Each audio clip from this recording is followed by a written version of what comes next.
Costs of dentistry do go up, and salaries are staying stable or going down, or unemployment is becoming a factor. There's a gap between who can afford and who can't afford dentistry. There's a fee guide that's placed by the Provincial Dental Association, and that is a guide that most dentists follow, and most of us are a little above or a little below. There's a range on there. Different neighborhoods will potentially be less expensive, and the dentist may be they'd be regularly charging less than the fee guide for that neighborhood, because that's what that environment bears economically.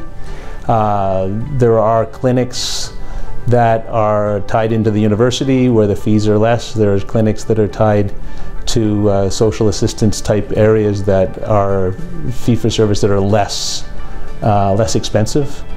But it is harder to get into these clinics. The waiting lists are higher. Is the quality the same? Not necessarily. You may not be getting a dentist with much experience. There are residency clinics at the hospitals where the young graduates are working on the patients that come in there. The fees in those clinics are less expensive. So that's a good place to go if you're looking for a start. Private insurance is a double-edged sword. Everyone thinks that you're saving a lot of money by having dental insurance.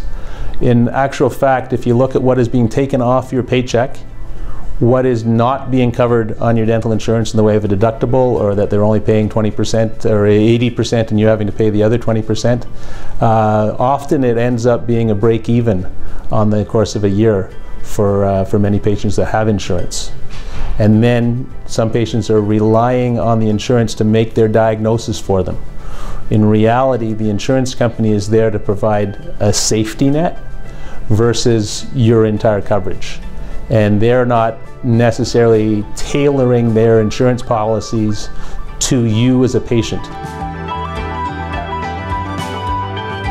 You want to find someone who's compassionate and caring, and that really wants to take care of you, and that is going to provide you with consistent service and be able to help you when you need help.